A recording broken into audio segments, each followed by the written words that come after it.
दोनों एकटक उसे ही देखे जा रहे हैं। शिवम ने नजर घुमाकर इधर उधर देखा और वापस उन दोनों की तरफ देखा। उसके चेहरे से साफ था कि उसे समझ आ गया है आखिर मामला है क्या। पहले तो वो थोड़ा हड़बड़ाया और फिर जल्दी जल्दी में कुर्सियां ट्रक के अंदर पटक कर चाबी पाजी की तरफ फेंक कर फुर्ती में वहां से निकल गया। पहले तो तेजी से चलने लगा, लेकिन फिर जैसे ही उसने नजर घुमाकर देखा तो उसके होश उड़ गए। वो दोनों उसका पीछा कर रहे हैं। उसकी सांसें बढ़ गई और अब उसकी रफ्तार में और तेजी आने लगी। चलते हुए एक गली में मुड़ा, फिर दूसरी और तीसरी। चलते हुए उसने वापस पलट कर देखा, इस उम्मीद में कि शायद वो जा चुके होंगे, लेकिन एक पत्थर उसके पैर में ऐसा फंसा कि वो डगमगा गया और मुंह के बल गिर पड़ा। बेतहाशा हालत में उसने उठने के लिए अपना हाथ जमीन पर कसा और जैसे ही उठकर खड़ा हुआ कि सामने से तेज रोशनी ने उसकी आंखें चकाचौंध कर दी। रोशनी से चुंधियाई हुई आंखों को बचाते हुए हाथ को हटाकर उसने सामने नजर मारी तो एक बड़ी सी बेंटली कार को खड़ा पाया और उसके पांव मानो जम से गए। उसके कानों के पास से बहती हुई सनसनाती हवा ने जैसे उसके रोम रोम को चौकन्ना कर दिया। जिन अतीत के पन्नों को फाड़ कर वो कब का जलाकर राख कर चुका था, वो आज फिर उसके सामने खुलकर उड़ रहे हैं। तब फिर उस कार का दरवाजा खुला, जिसमें से एक आदमी निकलकर उसकी तरफ चलकर आया। जिस किस्से को पिछले 15 साल से वो रोज थोड़ा थोड़ा करके भुला रहा था, वो आज उसके सामने उसकी आंखों में आंखें डाले खड़ा मुस्कुरा रहा है। शिवम इस आदमी को पहचानता था। शिवम के सामने खड़े 58 वर्षीय आदमी के चेहरे में और हाव भाव में ज्यादा कोई बदलाव नहीं हुआ है। शिवम उसकी तरफ देखता है और मुड़कर जाने को हुआ कि वो दो आदमी भी जो उसका पीछा कर रहे थे उसके सामने खड़े हो गए। वो उन्हें मार गिराना चाहता था, लेकिन उसने अपना गुस्सा दबाया। हालांकि शिवम टेंशन में था, लेकिन उसको वो दिखाना नहीं चाहता था। शिवम उन आदमियों को अपने सामने से हटाते हुए जाकर उस कार में बैठ गया। अंदर एक अजीब सी कशमकश का माहौल था। शिवम ने उस आदमी से पूछा, आप लोगों ने मुझे ढूंढा कैसे? एक तीखी मुस्कान के साथ उस आदमी ने जवाब दिया, आपसे बेहतर कौन जानता है कि हम जिसे ढूंढना चाहें उसे पाताल लोक से भी खींच निकालें। फिर आप तो यहाँ दिल्ली में ही मिल गए। क्यों? सही कहा ना मैंने मिस्टर शिवम शाह। शिवम के चेहरे पर बेचैनी का माहौल छा गया। जैसे ही उसने तेजी में कह डाला, मेरा नाम शिवम शाह नहीं, शिवम गांधी है। हमें फर्क नहीं पड़ता, लेकिन हमें जो चाहिए वो तो आपसे ही मिलेगा। अब चाहे आप शाह रहें या गांधी बनकर घूमें। और मैं भी आपसे कह चुका हूँ, अच्छे से समझा चुका हूँ कि जो आपको मुझसे चाहिए वो मैं आपको नहीं दे सकता। उस आदमी के चेहरे पर मायूसी साफ झलकने लगी। उसने गहरी सांस ली और शांत भाव से शिवम की तरफ देखा। तो मैं ये मान लूं कि आप सच में सर यानी अपने दादाजी का इनविटेशन ठुकरा रहे हैं। बाहर में गए आपके सर। शिवम से अब और सहन नहीं होता और वो सच का सामना करता है। जिस पल उन्होंने चुपचाप खड़े होकर मुझे और मेरी माँ को उस घर और उस परिवार से अपने बेटे के हाथों बेइज्जत होते देखा, उसी वक्त से उनके साथ मेरे सारे रिश्ते नाते खत्म हो गए थे। और ये कहते ही शिवम के सामने 15 साल पुराना अतीत चमकने लगा। उसकी माँ जमीन पर गिरी पड़ी है, उसके माथे से खून निकल रहा है और कोई उसे मार रहा है। 8 साल का शिवम इस दर्दनाक दृश्य को देख रहा है। पास में खड़े दादाजी कुछ नहीं बोल रहे थे। अतीत के इस मंजर से शिवम को उस काले सूट वाले आदमी ने बाहर निकाला। आप भी जानते हैं कि वो ऐसा नहीं करना चाहते थे। 2 साल से दादाजी की तबीयत खराब है। उन्होंने ही कहा था कि हम आपको ढूंढ कर लाएं। शिवम बहुत ही सीरियस टोन में उस आदमी से कहता है, मुझ पर इन सारी बातों का कोई असर नहीं होने वाला है। मैं उस घर में कदम नहीं रखूंगा, क्योंकि उस घर में वो इंसान रहता है जिसने मेरी माँ की बहुत बेइज्जती की थी। और यही दादाजी थे जिन्होंने अपने बेटे को रोकने की कोशिश भी नहीं की। अब उन्हें मुझसे क्या चाहिए? अब प्लीज जाकर उनसे कह दो कि मुझे मेरी जिंदगी अपनी शर्तों पर शांति से जीने दें। शिवम, ये आप कैसी बात कर रहे हैं? सोच कर देखिए, आप एक शाह होकर किस परिवार से अपना नाता तोड़ना चाहते हैं? शिवम के गुस्से का बांध टूट जाता है और वो कार की खिड़की के कांच पर गुस्से में मुक्के मारना शुरू कर देता है। वो आदमी समझ नहीं पाता कि शिवम इतनी जिद क्यों दिखा रहा है। वो उसका हाथ पकड़ता है। शीशे को कुछ नहीं होगा, लेकिन आपका हाथ जरूर जख्मी हो जाएगा। दादाजी ने साफ साफ कहा है कि हम आपको उन तक एकदम सही सलामत पहुंचाएं। शिवम को मानो तो जैसे काटो तो खून नहीं। वो उस आदमी की तरफ मुड़ता है और अपने गुस्से को पीकर कहता है, देखिए, मैं आपसे आखिरी बार कह रहा हूँ, 15 साल का वो दिन मैं कभी नहीं भूल सकता। और मुझे नहीं लगता कि दादाजी, मेरा मतलब है सर, भी कभी भूल पाएंगे। और अगर वो भूलना चाहेंगे भी तो मैं उन्हें भूलने नहीं दूंगा। उस दिन सर के बेटे ने मेरी माँ की बेइज्जती की थी, उनके स्वाभिमान को ठेस पहुंचाई थी, उनका भरोसा तोड़ा था। उनकी औकात एक दो कौड़ी के इंसान से बदतर की थी। उस दिन मेरी माँ के साथ जो सलूक हुआ था उस घर में, उन्हें जैसे सर के बेटे ने धक्के मारकर बाहर निकाला था। और क्या गलती थी उनकी? यही ना कि वो, कहते हुए शिवम अचानक से रुक गया। क्या हुआ था उस दिन? ऐसा क्या किया था शिवम की माँ ने जिसके कारण उन्हें शाह परिवार से उनके पति ने उन्हें धक्के मारकर बाहर निकाल दिया था? और फिर आज अचानक शिवम को लेने क्यों आए? शिवम उस दिन के ख्यालों में खोया ही था कि वो आदमी बोल पड़ा। इसका मतलब है आपको उन फटीचर नारंग के यहाँ एक गरीबी वाली और जिल्लत भरी जिंदगी जीना मंजूर है, लेकिन शाह फैमिली में लौटना मंजूर नहीं। शिवम को जैसे नारंग फैमिली के उल्लेख पर कोई फर्क ही नहीं पड़ा और वो तपाक से बोल पड़ा, शाह परिवार को सिर्फ पैसा, दौलत और शोहरत से मतलब है। क्या तुम्हारे भी भेजे में ये नहीं घुस रहा कि ये बात पैसे और रुतबे की नहीं, इज्जत और स्वाभिमान की है? जिस घर में वो इंसान रहता हो जिसने मेरी माँ की इज्जत नहीं की, मैं उस घर में कदम नहीं रखूंगा। जाकर बोल दो अपने सर से। गुस्से में उसने दरवाजा पीटना शुरू कर दिया और कहा, दरवाजा खुलवाइए और मुझे जाने दीजिए। ये कहते हुए शिवम मुड़ता है और कार के दरवाजे को एक जोर का धक्का देता है, जिससे दरवाजा एकदम से खुल जाता है और वो हड़बड़ाता हुआ बाहर की तरफ जमीन पर जा गिरता है। गाड़ी रफ्तार में चल रही थी। शिवम रोड पर गुलाटियां खाते हुए पीछे की तरफ गिरते हुए पहुंचता है, लेकिन बेंटले के पीछे से अटका हुआ एक ट्रक शिवम की ओर तेजी से बढ़ रहा था। तभी ये देखते हुए काले सूट वाला आदमी अपनी जेब से एक रिवॉल्वर निकालता है और उस ट्रक के टायर पर गोली चला देता है। गोली लगने के इम्पैक्ट से ट्रक अपना बैलेंस लूज कर सड़क के साइड पेवमेंट पर चढ़ जाता है। शिवम की जान बच जाती है, लेकिन इससे पहले कि वो आदमी शिवम को वापस जबरदस्ती अंदर बिठाए, वो जैसे तैसे उठता है और बेतहाशा भागना शुरू कर देता है। शिवम के चेहरे पर सालों का दबा हुआ गुस्सा साफ झलक रहा था। उसके दिमाग में हजारों ख्याल एक तूफान की तरह चल रहे थे। शिवम के कानों में उसके पिता की आवाज गूंजने लगती है, तुमने जो किया है उसकी भरपाई अब नहीं हो सकती। तुमने शाह परिवार के रुतबे पर कई सवाल खड़े कर दिए हैं। जो हरकत तुमने की है उसकी सिर्फ एक ही सजा है, तुम्हें ये घर छोड़ना होगा। एक 24 साल के लड़के ने अपनी पत्नी और शिवम की माँ से कहा। जवाब में शिवम की माँ ने भी कहा, चली तो मैं जाऊंगी, लेकिन सारा सच अभी भी ढका हुआ है। हिम्मत है तो पूरा सच बताओ।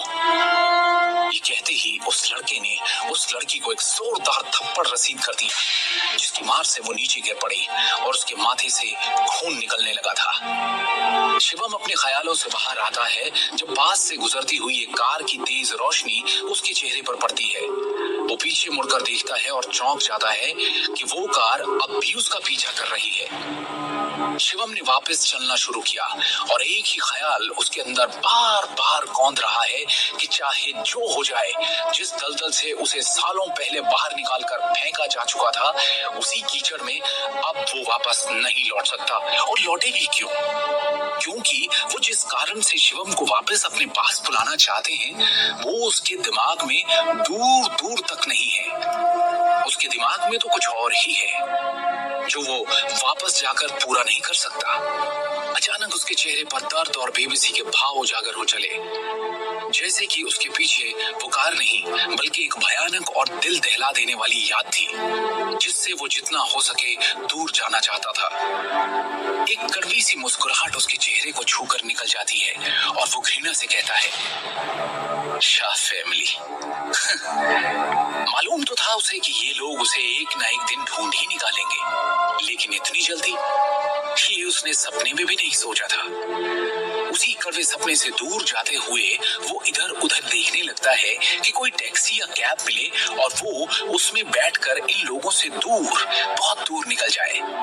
जाने कितने ही ऑटो टैक्सी रोकने की कोशिश की, लेकिन इस वक्त रोहिणी तक का सफर कहाँ मिलता उसे इतनी आसानी से। अपनी हर कोशिश में असफल हो उसने अचानक मुड़कर देखा और ये क्या, वो कार अब भी उसके पीछे है। शिवम अचानक रुक जाता है और गुस्से में उस कार को देखने लगता है। शिवम के सब्र का बांध अब टूटने को था। जो करने से वो अपने आप को रोक रहा था, उसके लिए उसके हाथ मचल रहे थे। वो खुद को समझा ही रहा था कि वो गाड़ी स्टार्ट हुई और तेजी से उसके सामने आ रुकी।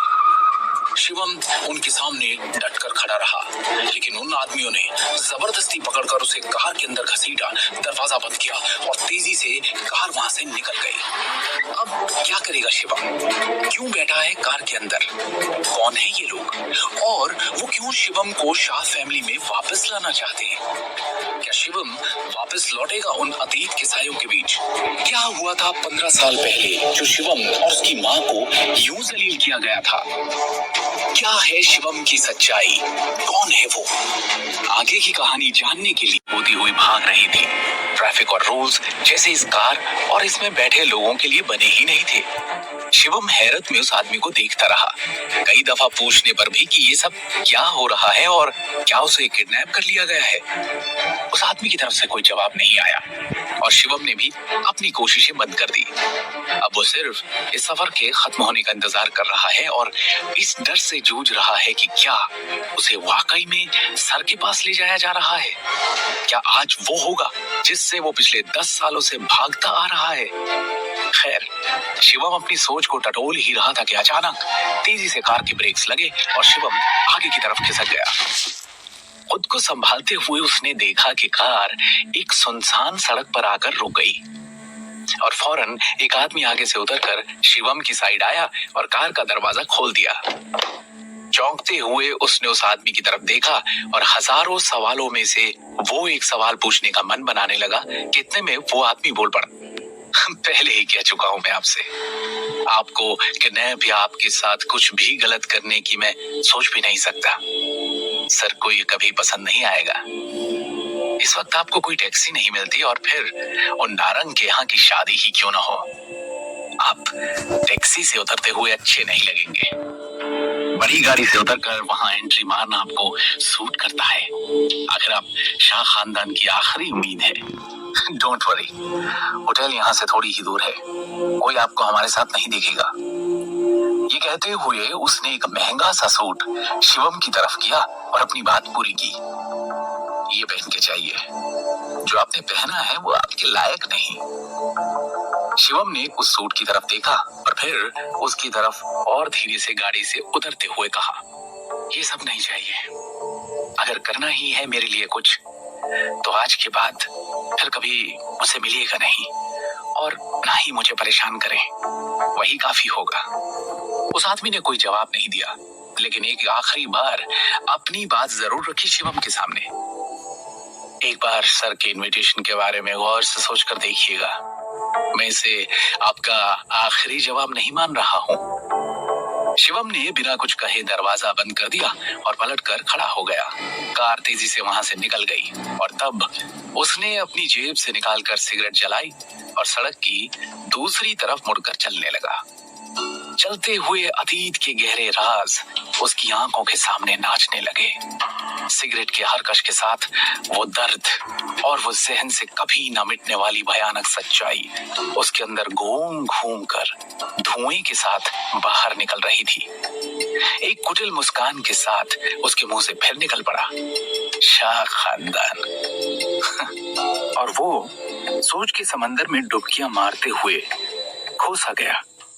पूरी दुनिया में शाह खानदान का रुतबा गौर करने वाला है। नाम, शान, शौकत और दौलत की कोई कमी नहीं है उस परिवार में, जिसके मुखिया थे शिवम वर्धन शाह। गुजरात के सूरत शहर का एक छोटा सा व्यापारी जिसने दिल्ली आकर अपनी जड़ें जमाई और देखते ही देखते बिजनेस की दुनिया में राज करने लगा। और उनके घर जब उनका सबसे पहला पोता हुआ तो शोहरत की परंपरा को कायम रखने के लिए उस पोते का नाम रखा गया शिवम शाह। कहा जा सकता है कि शिवम उसी वैभव और इज्जत का हकदार बन सकता था। जन्म से ही उसकी किस्मत में एक बड़ा आदमी बनकर रुतबे से रहने की आंधी घूमनी चाहिए थी, लेकिन ऐसा कुछ नहीं हुआ।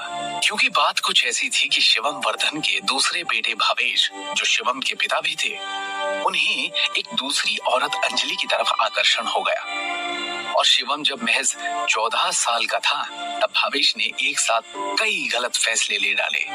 अपने बड़े भाई भौतिक और छोटे भाई भूषण से वो शिवम वर्धन की सत्ता की राजगद्दी के लिए तो लड़ ही रहे थे, लेकिन उसके साथ साथ उन्होंने शिवम की मां मृणाल को तलाक भी दे दिया और शादी करके अंजलि को घर ले आए। मृणाल को उस तलाक से ज्यादा दुख इस बात का था कि पूरी जिंदगी उसने भावेश का साथ दिया, उसके साथ कदम से कदम मिलाकर खड़ी रही। यही नहीं, जब बीच में बिजनेस को गहरा धक्का लगा था तब उस गरीबी और परेशानी के दिनों में भी उसने भावेश का हाथ और साथ कभी नहीं छोड़ा था।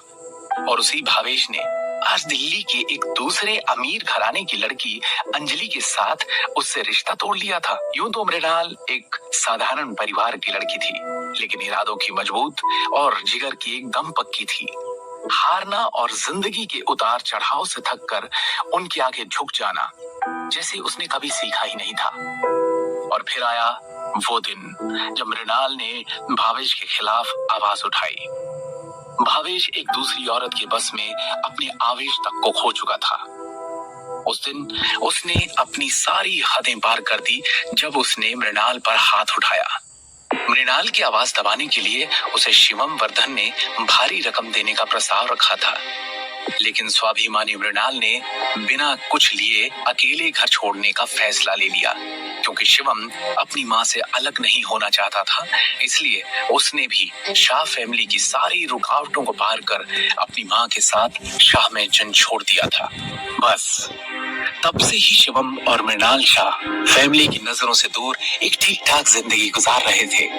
और क्योंकि शिवम अपनी मां के पद चिन्हों पर चल रहा था, उसने अपना सरनेम भी शाह से बदलकर अपनी मां का सरनेम गांधी अपने नाम के साथ जोड़ लिया। उस दिन और उस वाकये को बीते पूरे 10 साल हो चुके हैं। 3 साल पहले कैंसर की वजह से मृणाल ने भी दम तोड़ दिया। शिवम ने तो जैसे मान लिया था कि उसे उस दर्दनाक याद का सामना फिर कभी नहीं करना पड़ेगा, लेकिन उसने सोचा नहीं था कि शाह फैमिली उसे इतनी जल्दी खोज निकालेगी। पर क्यों, आखिर क्यों? ऐसा क्या चल रहा है उस परिवार में? इतना बड़ा शक्तिशाली और राजनीतिक कनेक्शंस वाले परिवार को आखिर इतने साल बाद अब शिवम की क्या जरूरत पड़ गई? क्यों सर, मतलब भावेश शाह अब शिवम को वापस शाह फैमिली का हिस्सा बनाकर शाह मेंशन में लाना चाहते हैं? ये सवाल उसके अंदर तूफान मचा ही रहे थे कि उसने देखा उसकी सिगरेट खत्म हो चुकी है। आखिरी कश खींचकर उसने सिगरेट फेंकी, जूते से कुचली और उसके साथ ही शाह फैमिली से संबंधित कोई भी ख्याल अपने पांव के नीचे मसल दिया। और सड़क के दाहिने मोड़ से घूमकर चाणक्यपुरी के आईटीसी मौर्य होटल की तरफ तेजी से कदम बढ़ाने लगा।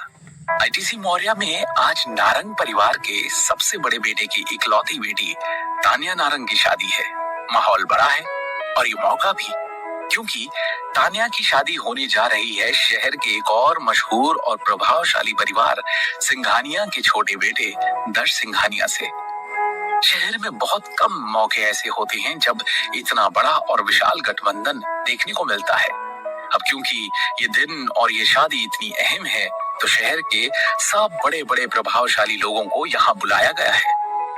बड़े बड़े इंडस्ट्रियलिस्ट, बिजनेसमैन, नेता, अभिनेता, बहुत से खास लोग आज यहाँ पहुंचने वाले हैं और उन्हीं के बीच होने वाले हैं नारंगी फैमिली के लोग भी, जिनके साथ शिवम का एक गहरा रिश्ता जुड़ चुका है। वरना आज के वक्त में शिवम का जो स्टेटस है, उसके साथ वो आईटीसी मौर्य जैसे भव्य होटल में कदम रखने की सपने में सोच भी नहीं सकता था। लेकिन क्या ऐसा रिश्ता था शिवम का नारंग परिवार के साथ? कौन है ये नारंग जिनके साथ शिवम के होने पर शाह फैमिली को दिक्कत है? क्यों है शिवम इन लोगों के साथ? इन सब गुत्थियों और पहेलियों का जवाब बनकर खड़ी है दृष्टि होटल के बाहर। ख्यालों में खोए शिवम को पता ही नहीं चला कि कब उसे चलते हुए 15 मिनट हो गए और कब वो उस भव्य और विशाल होटल के सुनहरे दरवाजे के सामने आ पहुंचा, जहां एक सुंदर सी संगमरमर की तरह फुर्सत से तराशी हुई छरहरा बदन लिए और हल्के नीले रंग का स्टाइलिश सा गाउन पहने एक 22 वर्षीय लड़की खड़ी उसकी तरफ निरुत्सुक नजरों से देख रही है। शिवम उस तक चलकर गया और एक साधारण स्वर में उसने कहा, अच्छी लग रही हो। दृष्टि ने एक पल के लिए उसकी तरफ देखा और फिर नजरें घुमा ली। वो इधर उधर देखने लगी कि और कौन कौन आ रहा है शादी में, और शिवम दृष्टि की बेचैनी को देख और समझने लगा। दृष्टि को देखकर उसे वो दिन याद आ गया जिस दिन उन दोनों की शादी हुई थी। ये खूबसूरत लड़की है शिवम गांधी की पत्नी दृष्टि नारंग। उस दिन भी दृष्टि उतनी ही खिल रही थी जितनी की आज, बस कारण अलग है। करीब 2 साल पहले शिवम की शादी दृष्टि से हुई थी और वो नारंग फैमिली का हिस्सा बना। और इस शादी का पूरा दारोमदार था नारंग ग्रुप ऑफ ज्वेलर्स की नींव रखने वाले और दृष्टि के दादाजी भवानी नारंग के ऊपर, जिनके कहने पर ही ये शादी करवाई गई थी। एक घटना की तरह याद रखी जाने वाली ये शादी जब हुई थी, तब दिल्ली के सारे बड़े बड़े लोगों और पावरफुल परिवारों में खलबली मच गई थी। ये किस्सा एक बड़ी चर्चा का विषय बन चुका था और सब मिलकर भवानी नारंग की खिल्ली उड़ा रहे थे कि वो सठिया चुकी हैं। इसीलिए तो ऐसे बिना सोचे समझे अपनी पोती की शादी एक अनाथ से करवा रहे हैं, जिसके पास ना तो पैसा है और ना ही पावर। सोचने वाली बात है कि एक वक्त पर दृष्टि की खूबसूरती के किस्से पूरी दिल्ली में मशहूर थे। उसके दादा के पैसों के लालच में तो कोई भी कर लेता उससे शादी, लेकिन सिर्फ उसकी सुंदरता के ही कई दीवाने थे। दिल्ली के बड़े अमीर और नामी गिरामी घरानों से उसके लिए शादी के रिश्ते आ रहे थे, जो आपस में इस होड़ में थे कि कौन बनेगा ऐसी बला की सुंदर लड़की का अधिकर्ता। लेकिन उसकी शादी उसके दादा की मर्जी पर करवा दी गई, एक मामूली और साधारण से लड़के शिवम से। बाकी सबकी छोड़ भी दें तो खुद दृष्टि भी इस गठबंधन से खुश नहीं थी। शादी के सारे रीति रिवाजों में बस वो शरीर से ही मौजूद थी, लेकिन उसका दिल और मन कभी भी इस रिश्ते को मानने के लिए राजी नहीं था। और शायद यही कारण है कि शादी के बाद भी शिवम और दृष्टि में कभी भी पति पत्नी का रिश्ता या संबंध स्थापित नहीं हो पाया। 2 साल बीत चुके हैं, लेकिन ना तो दृष्टि ना ही उसके परिवार वाले कभी ये समझ पाए कि आखिर भवानी नारंग ने ये रिश्ता जोड़ा तो जोड़ा क्यों, जानते भी कैसे? क्योंकि ये राज तो सिर्फ और सिर्फ 2 ही लोगों को पता था, एक भवानी नारंग और दूसरा शिवम। बस ये 2 ही राजदार थे इसके। एक गहरा राज था जो कारण बना था इस जोड़ी का, और 1 साल पहले जब भवानी नारंग का स्वर्गवास हुआ, उसके बाद अब सिर्फ और सिर्फ एक ही बचा है शिवम, जो जानता है इस रिश्ते का असली सच। दृष्टि को हमेशा ये मलाल था कि उसके दादा ने कभी नहीं बताया उसे, आखिर क्यों कर दिया था उन्होंने उसकी जिंदगी का इतना बड़ा फैसला उससे पूछे और उसकी मर्जी के बिना। भवानी नारंग के जाने के बाद दृष्टि तो इन सवालों से जूझ ही रही थी, लेकिन उसके परिवार में एक बड़ी उथल पुथल मच गई थी। नारंग ग्रुप ऑफ ज्वेलर्स में बड़े सारे बदलाव जन्म लेने लगे। पावर और अधिकारों की लड़ाई में एक तूफान आया और उसमें भवानी नारंग के दूसरे बेटे और दृष्टि के पिता अखिल नारंग को कंट्रोल और पावर की कुर्सी से नीचे उतरना पड़ा। कंपनी के शेयर्स में से बाकी दो भाइयों ने अखिल को कुछ ना देने का फैसला किया और फिर धीरे धीरे नारंग अपनी कंपनी में और बाकी दोनों भाइयों के परिवार की तुलना में अखिल के परिवार का होल्ड और प्रभाव कम होता गया। इसका कारण शिवम बिल्कुल भी नहीं था, लेकिन फिर भी दृष्टि के पिता अखिल और उसकी माँ सिमी हमेशा उसे नीची नजरों से देखते थे। शिवम तो सिर्फ भवानी नारंग के जोड़े हुए रिश्ते निभा रहा था, लेकिन उसके सास ससुर उसे हमेशा नकारा समझते थे। ना उसके परिवार का पता ठिकाना था, ना ही कोई जमा पूंजी। ऐसे में वो कैसे खरा उतरता नारंग परिवार के बाकी दामादों की तुलना में। वो इज्जत, वो रुतबा जिसकी उम्मीद शिवम ने कभी की ही नहीं थी, लेकिन जो उसे यहाँ मिलनी चाहिए थी, वो उसके हिस्से में नारंग फैमिली में कभी नहीं आई। सिर्फ दृष्टि ही नहीं, बाकी परिवार के लोगों ने भी कभी उसे दामाद होने का दर्जा नहीं दिया और बस उसे नीच समझा था। खैर, यहाँ होटल के बाहर खड़े शिवम समझने की कोशिश कर ही रहा था कि दृष्टि की बेचैनी का कारण क्या है कि इतनी में दृष्टि उसकी तरफ मुड़ी और तपाक से बोल पड़ी, शिवम प्लीज अंदर रिसेप्शन के बाद डिनर के वक्त ज्यादा बात मत करना। शिवम बिना कोई जवाब दिए आगे बढ़ने लगा जब दृष्टि ने उसे आवाज दी, शिवम। शिवम रुका और दृष्टि उसके पास चलती हुई आई और बड़े गंभीर स्वर में कहा, अंदर से आ जाएंगे, लेकिन याद रखना आज का दिन बहुत खास है हमारे लिए। हमारा पूरा फ्यूचर सिर्फ आज पर टिका है। अंदर मैं कुछ ऐसा करने वाली हूँ जिसके बारे में किसी ने कभी सोचा भी नहीं होगा। शिवम ने हाँ में सिर हिलाते हुए धीरे से कहा, जानता हूँ। और वो दोनों अंदर की तरफ बढ़ने लगे। शिवम जानता था कि दृष्टि आज क्या करने वाली है और क्यों। क्या चल रहा है दृष्टि के अंदर, क्या करने वाली है वो आज, क्या राज है जिसके कारण शिवम और दृष्टि की शादी करवाई